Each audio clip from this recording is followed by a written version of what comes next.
আমি তোমাকে সূর ফুঁকে দিব। জিবরাইল ফুঁকে দিলে আর মারিয়াম ডেলিভারি হয়ে গেল।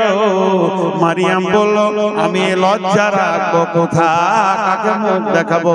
আল্লাহর হুকুম হলো, মারিয়াম তুমি মুখ বন্ধ করে নাও, তোমার ইজ্জত বাড়ানোওয়ালা আল্লাহ।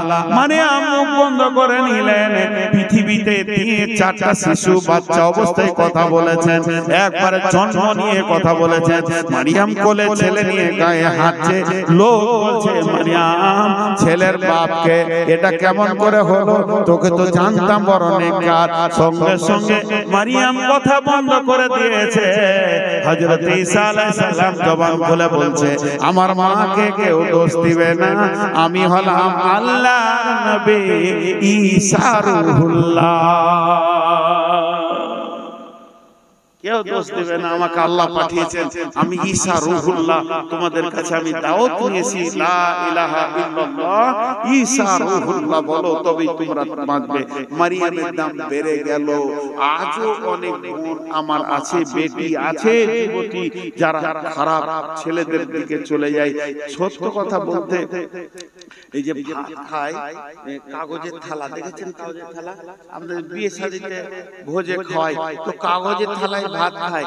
আর কড়ির থালা দেখেছেন? কড়ির চীনা মাটি, খুব সুন্দর, ওই থালা তো ভাত খায়। মা বোন আমার এই উদাহরণটা শুনেন, কাগজের থালাতে ভাত খায়, কাগজের থালাটাকে ধোয়, নোংরা থাকলে এমনি করে তুলবে, আবার ধুবে। কড়ির থালাতে ভাত খায়, নোংরা থাকলে ধুয়ে দেয়, তুলে। দুইজনকে আদর করে, কাছে টানে, আদর করে, দুইজনেই মনে করে কত ভালোবাসছে খানেওয়ালা আমাকে। কিন্তু খাওয়া হয়ে গেলে কাগজের থালাকে এমনি করে ধরে ছুঁড়ে ফেলে দেয়। কড়ির থালাকে ধুয়ে ঘরের শোকেসে তুলে রাখে, দেখতে ভালো লাগে, দেখলে হৃদয় ভরে যায়। তো এই দুটার মধ্যে পার্থক্য হচ্ছে, প্রেমিকা হচ্ছে কাগজের থালা, তোমাকে লুচ্চারা ভালোবাসবে কেন? খাওয়ার জন্য।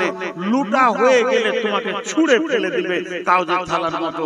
আর কড়ির থালা হচ্ছে স্ত্রী, ব্যবহার করবে, আবার গোসল করবে, কাছে থাকবে, ঘুরবে ফিরবে, শোকেসে থাকবে, দেখে আনন্দ পাবে।